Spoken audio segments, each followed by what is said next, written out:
1884 में करवाया इसका निर्माण।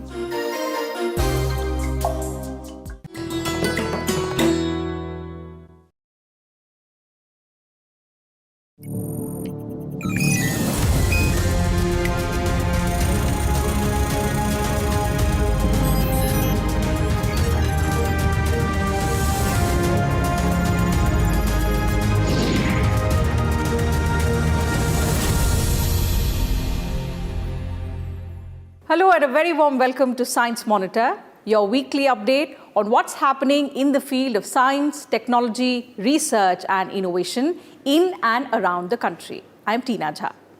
From metal CO2 batteries for the upcoming interplanetary missions to career in aerospace engineering, we have lots in store for you in this episode. But first up, the headlines.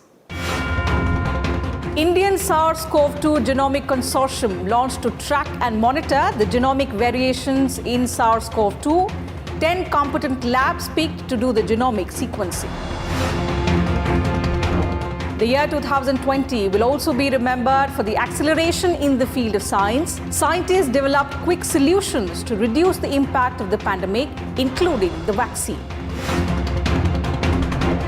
IIT Hyderabad researchers working on metal carbon dioxide battery for India's second Mars mission. Successful development of the battery will reduce the mass of the payload as well as the cost of the launch. And in our segment, Career in Science, we will see how one can become an aerospace engineer and dominate the skies. And now the news in detail. In view of the new variant of SARS-CoV-2 and to monitor the genomic variations in the COVID-19 virus on a regular basis, the Indian government has launched the Indian SARS-CoV-2 Genomic Consortium, or the INSA-CoG. The consortium, comprising of a network of 10 laboratories, will not only ascertain the status of the new variant in the country, but also establish sentinel surveillance for early detection of future genomic variants. With the successful development of many COVID-19 vaccines, the year 2020 was supposed to end on a hopeful note. But the news of a new and more infective strain of SARS-CoV-2 from Britain dampened the New Year celebrations and raised alert. Reportedly, the new strain is 70% more infectious than the original strain, though nothing is confirmed about its virulence yet.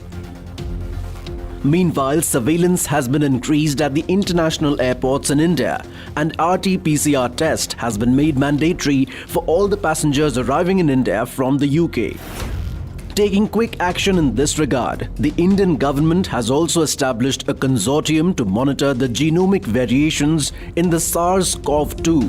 On a regular basis, 10 labs have been selected to do the genome sequencing of the new strain. Consortium is actually to monitor the variations that emerge in this virus.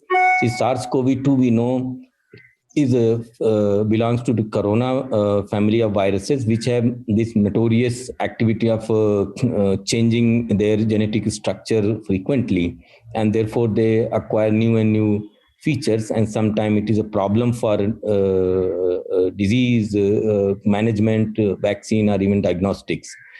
So it is very important because this is at a pandemic scale. So we have to follow at the national level what kind of strain is roaming around and what kind of changes that are taking place, so that if something alarming comes, we control it before it becomes a real problem. 10 laboratories of the consortium include research institutes and centers like NCDC Delhi, DBT-NIB-MG Kalyani, ICMR NIV Pune, CSIR-CCMB Hyderabad, DBT-NCCS Pune, and CSIR-IGIB Delhi. Among these, DBT-NIB-MG Kalyani, Kolkata and CSIR-IGIB New Delhi will maintain a national database of all the genomic sequencing data. While NCDC will maintain a database of all the samples of the new variants which are of public health significance, genome sequencing of all the COVID-19 positive flyers who arrived in India between 9th and 22nd December is being done in these labs to get accurate data on the presence of a new strain. Although it doesn't cause much mortality, percent remains the same, but if number of people are more, then the actual number of people dying will be much more, even though the percent remains the same. There can be scenario that a new variant can emerge which will not respect the immunity generated by previous infection, which may not regard the vaccination, right? It is so different that it can avoid those, or it can cause more severe disease. These are possibilities, they keep happening. So we have to keep a surveillance of what kind of strains is becoming more and more prevalent, if there is any, and then follow up those patients who get, whether they are more sick or less sick. So you can see then we can really control this disease. And since it is a national level thing, then you need larger level of population. One lab cannot do it. So that's why in the beginning there are 10 labs. And I'm sure that these 10 labs can then interact and outsource with the help of private companies and expand more. According to the available data, about 33,000 people from UK came to India between 25th of November and 23rd of December. These people are being tracked to get them tested and to perform genomic testing on the positive samples. More than 200 people have been found to be COVID-19 positive and at least 25 have been infected with the new strain. The patients are under isolation and the recent contacts have been quarantined to control the spread. The year 2020 will be remembered, of course, for the pandemic of COVID-19. But to look at the positive side of it, it was also a period of accelerated science and technology interventions to reduce the impact of the pandemic. Indian scientists came out of their silos and collaborated nationally and internationally to fight the pandemic and devised appropriate solutions. Plus, the year also raised scientific awareness among the general public, and people followed the scientific guidelines to stay safe from the pandemic. In this report, let's see how the year was also the year of accelerated science.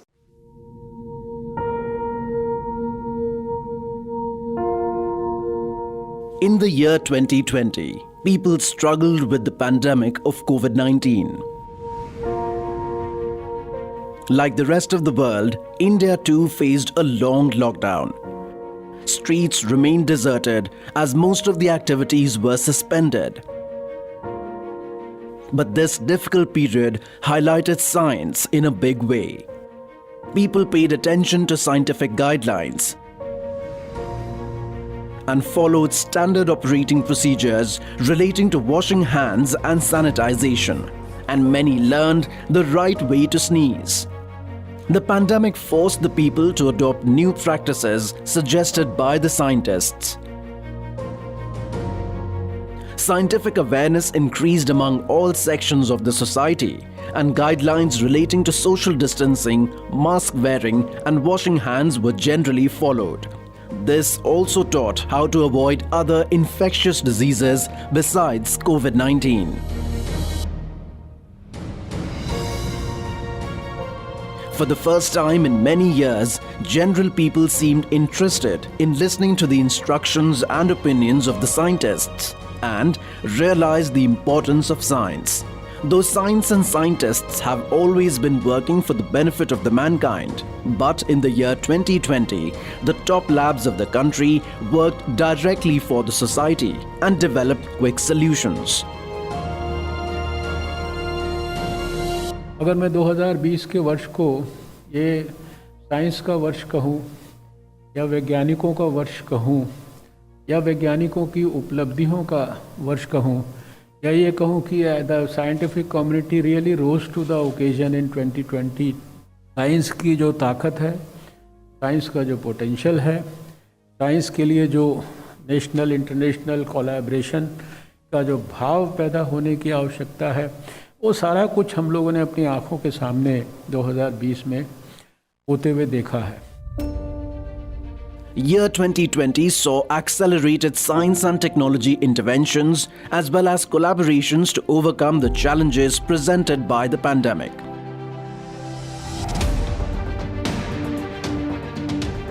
Drone technology was improved upon to use unmanned aerial vehicles for surveillance and sanitization. UVC light-based disinfection systems were developed on a wide scale and made available in the market.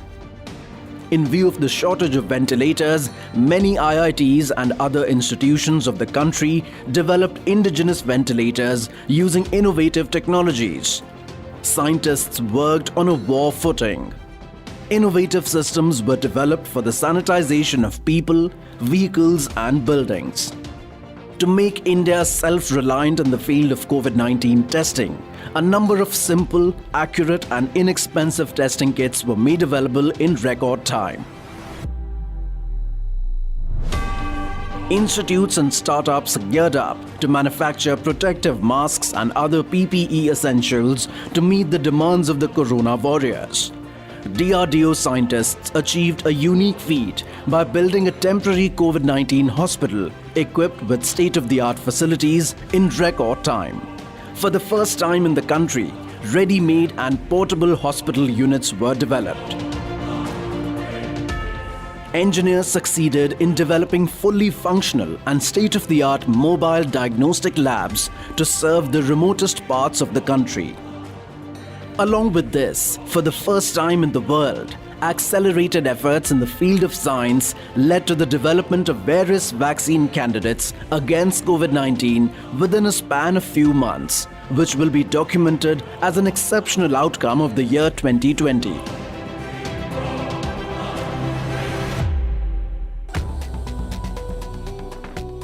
Use of science and technology also expanded in the day-to-day life. Many services could function smoothly due to the widespread internet services and digital platforms. Students and schools relied on online classes, and online platforms also facilitated concepts like work from home. More and more services were provided online for the benefit of the citizens. Various schemes and programs were launched on digital platforms. Acceleration was also seen in remote sensing-based smartphone applications for fields like agriculture. In view of all such developments, we can certainly say the year of 2020 was also the year of accelerated science.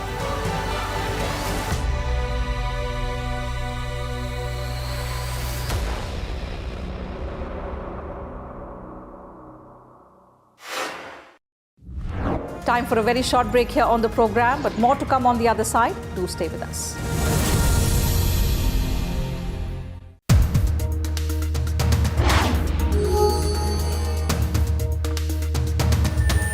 क्या आप जानते हैं कि राज्यसभा सदस्यों के चुनाव के बारे में यहाँ दिया कौन सा तथ्य सही नहीं है?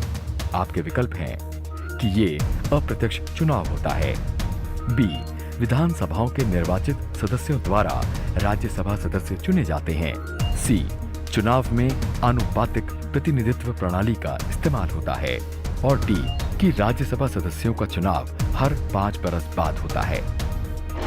सही जवाब देखिए आज रात 8:30 बजे सिर्फ राज्यसभा टीवी पर।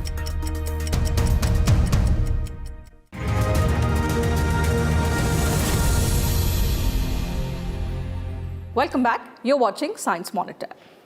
In the year 2013, India launched its first mission to Mars and became the first country in the world to enter the Mars orbit in its very first attempt.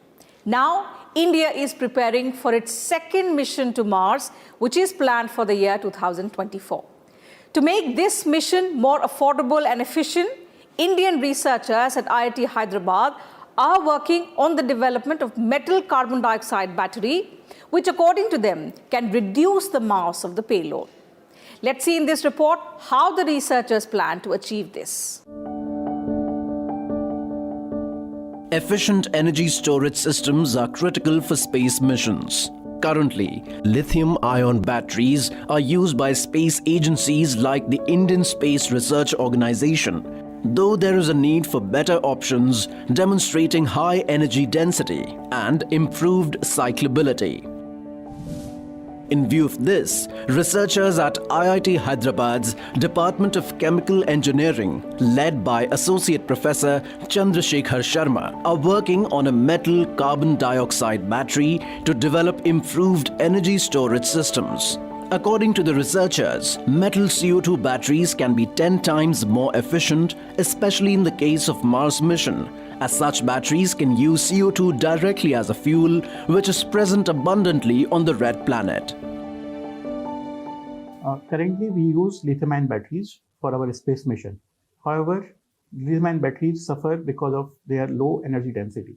So the metal CO2 batteries, they offer almost 10 times higher energy density than the lithium-ion battery. Metal CO2 batteries, they offer two solutions at the same time. One, we are utilizing the CO2 atmosphere in the Mars itself. And second, on the Earth atmosphere, we are taking care of CO2 emissions, which are the reason for the global warming. Professor Sharma, who was awarded last year with the prestigious Swarna Jayanti Fellowship instituted by the Department of Science and Technology, Government of India, has also developed a coin cell prototype of the metal carbon dioxide battery at the Institute's Carbon Laboratory. The technical feasibility of this battery was demonstrated in the simulated Mars environment created in the lab, where the porous cathode of the cell used the CO2 from the atmosphere and converted it into electrical energy. As the Martian atmosphere contains up to 95% of CO2, so the realization of such batteries will prove to be a boon for any Mars mission. In lithium CO2 battery, basically we have the two electrodes. One is from this sides, another is this sides. This electrode is open to the atmosphere and this electrode is closed, completely closed.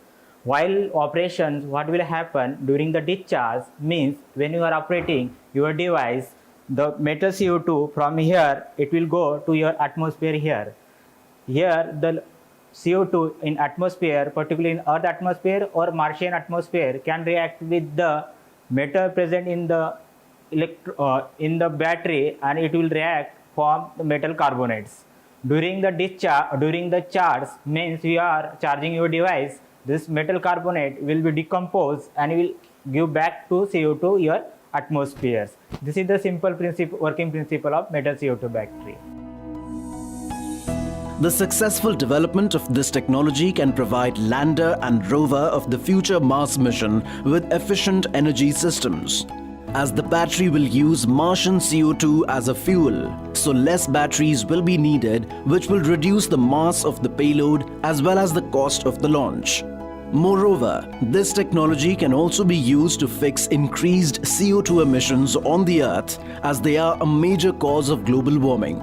CO2 can be stored in such batteries without the need to convert it in any other form.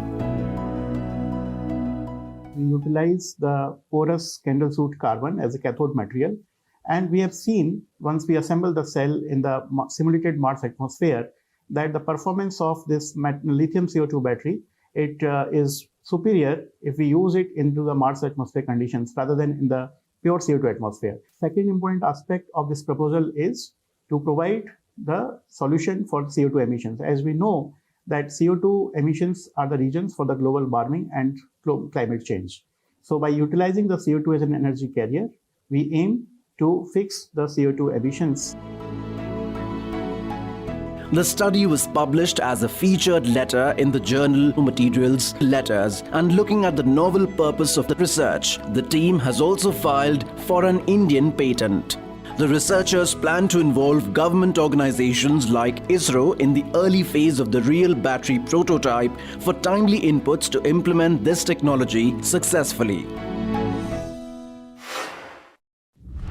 Aerospace engineering is concerned with the design, development, construction, and general operations of aircraft and spacecraft. Now, this branch of science has helped us to dominate the skies and enter into space. The utility of unmanned aerial vehicles has also added another interesting dimension to this field of engineering. Today in our segment Career in Science, we'll see how one can make a career in this field. At the mention of aerospace engineering, Indians are reminded of missile man APJ Abdul Kalam and astronaut Kalpana Chawla, who gained worldwide recognition for their exceptional achievements in the field of aerospace engineering. Aerospace engineering can be broadly divided into astronautical engineering and aeronautical engineering, though both share a lot of topics and overlap each other. Astronautical engineering refers mainly to the study and development of spacecrafts or vehicles that travel beyond the confines of the Earth's atmosphere. It includes designing and development of spacecraft, spaceships and rockets, and covers topics like jet propulsion, thermodynamics, orbital mechanics, besides factors encountered in space like cosmic rays, magnetic fields, etc. Aeronautical engineering, on the other hand, becomes very vast and comprehensive, as one might also study design of racing cars, high-speed trains, besides the essential elements of aircraft engineering within the Earth's atmosphere. Students need good understanding of physics, mathematics and chemistry, so PCM is necessary in the 12th standard. But for securing admission in graduate courses like BE and BTech, one has to clear JEE or similar entrance exams. Almost all IITs and engineering colleges in the country offer graduate and postgraduate courses in aerospace engineering. One of the earliest colleges in India to include courses in aerospace engineering is Punjab Engineering College in Chandigarh. We have an undergraduate program that people get admission through JEE, and there is a 4-year program which is state-of-the-art, very interesting courses. We also allow a 6-month internship. So in fact, students spend time in DRDO labs and Air Force and all those entities. A lot of our students are then going for higher education in top universities around the world. You will find any top department, there will be PEC alums. And then they come back and serve their motherland. So if you want to serve in aerospace, come to PEC after your 12th class is all I can say. Under aerospace engineering, one can also do specialization in the field of unmanned aerial vehicles, commonly known as drones.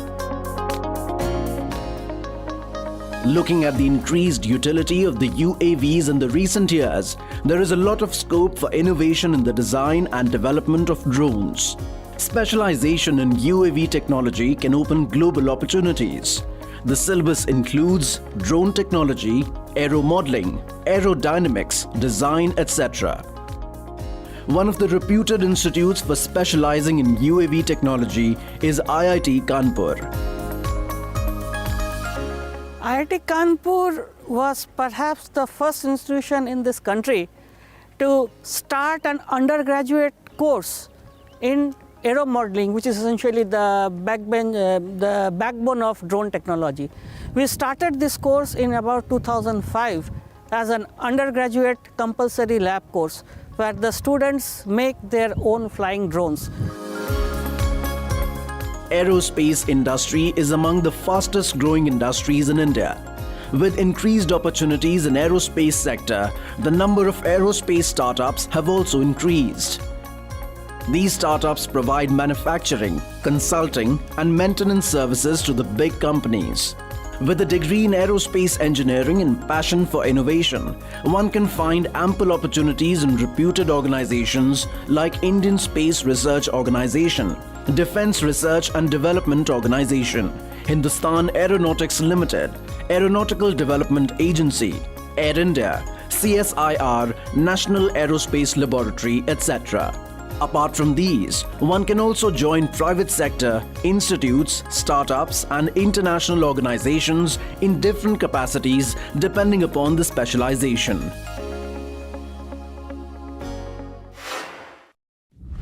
Slipping into another quick break here. We'll be right back. Do stay with us.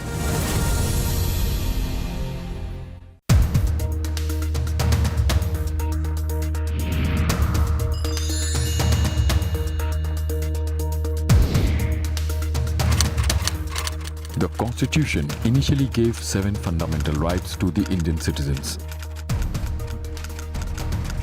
But right to property was removed from the list through the 44th Constitutional Amendment Act 1978. It now exists as a legal right under Article 300A.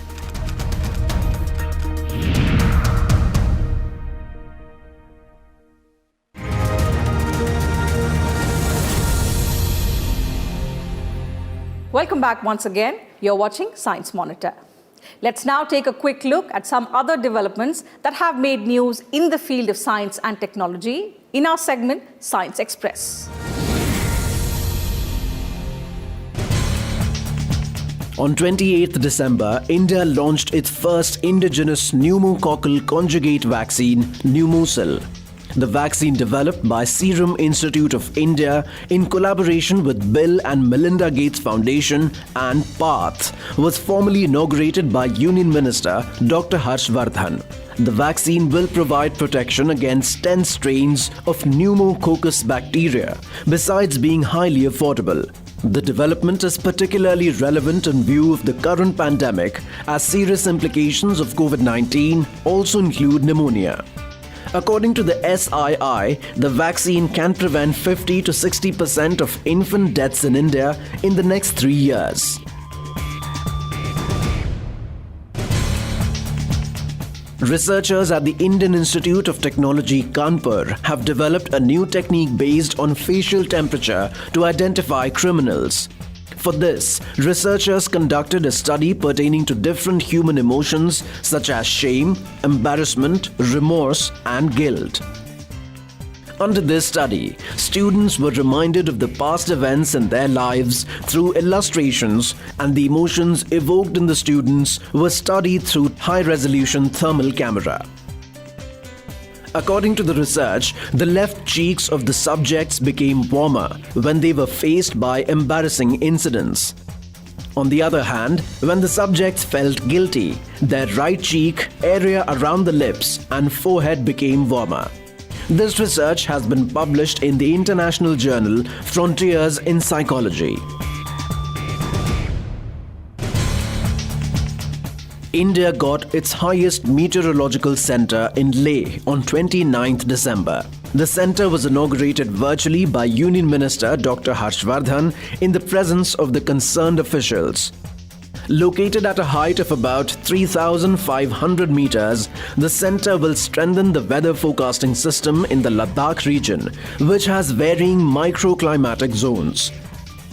Timely updates will also reduce the risks associated with disasters like cloudburst, flood, avalanche, etc. The center will provide short-range, medium-range and long-range weather forecast for Leh and Kargil.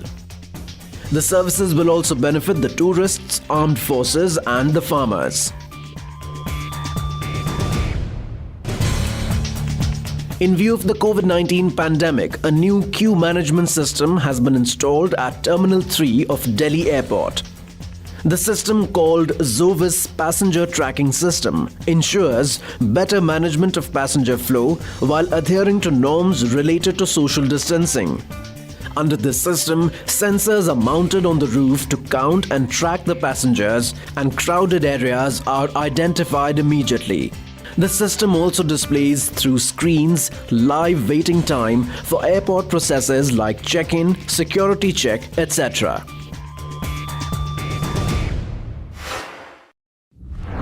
Well, so that's it from us in today's edition of Science Monitor.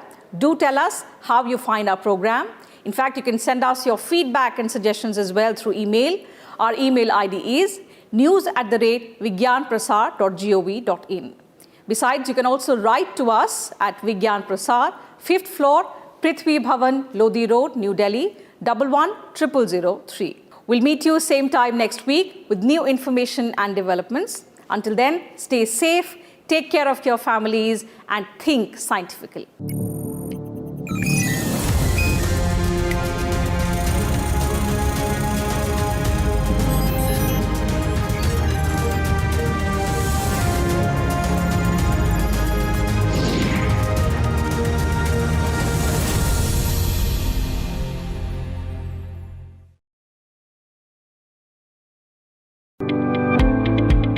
5